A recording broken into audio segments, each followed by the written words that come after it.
শয়তান কোথাকার, সে আবার শুনলো নাকি? তুমি আমাকে শয়তান বলেছো তাই না? আরে না না, আমি তোমাকে বলিনি, অন্য কাউকে। তারপর আমি তাড়াতাড়ি বাইরে চলে আসি। তুমি আমার পিছে পিছে কেন আসছো? স্যার, জিমি আমাদের অফিসে নতুন জয়েন করেছে। ও, তাহলে তো বদলা নিতে অনেক সহজ হবে। আজকে থেকেই পেতনি আমার অ্যাসিস্ট্যান্ট। আমি তো আরিয়ানকে পছন্দ করি। এই শয়তান মেয়ে আবার আরিয়ানের উপর কি জাদু করলো? জিমি, তাড়াতাড়ি ফাইলটা কমপ্লিট করো। তারপর আরিয়ান আমাকে দিয়ে অনেক কাজ করায়। বেবি বস আমাকে দিয়ে সারাদিন অনেক কাজ করায়, আমাকে নিঃশ্বাস নেওয়ার সময়ও দেয় না। কেমন ছিল আমাদের আরিয়ান স্যার প্রজেক্টটা? সবাই আমার প্রেজেন্টেশন দেখে অনেক বেশি খুশি হয়। তুমি আমাদের কোম্পানির জন্য অনেক পরিশ্রম করেছো, এই জন্য আমাদের কোম্পানি থেকে তোমার জন্য গিফট। এটা তো আমি আমার অনলাইনে বয়ফ্রেন্ডের কাছ থেকে চেয়েছিলাম। তারপর আমি যখন রাতে কাজ করছিলাম, আরে আরিয়ান বস তো অনেক কিউট ও হ্যান্ডসাম।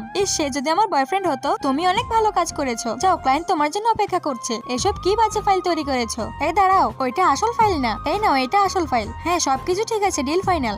স্যার, আমার বয়ফ্রেন্ডকে একটা ফোন করতে দিন, তারপরে আমরা ডিনার করতে যাব। তারপর জিমি যখন ফোন করে, সে বুঝতে পারে তার বয়ফ্রেন্ড তার বস। বন্ধুরা, তোমরা কি ভিডিওতে লাইক সাবস্ক্রাইব করো না?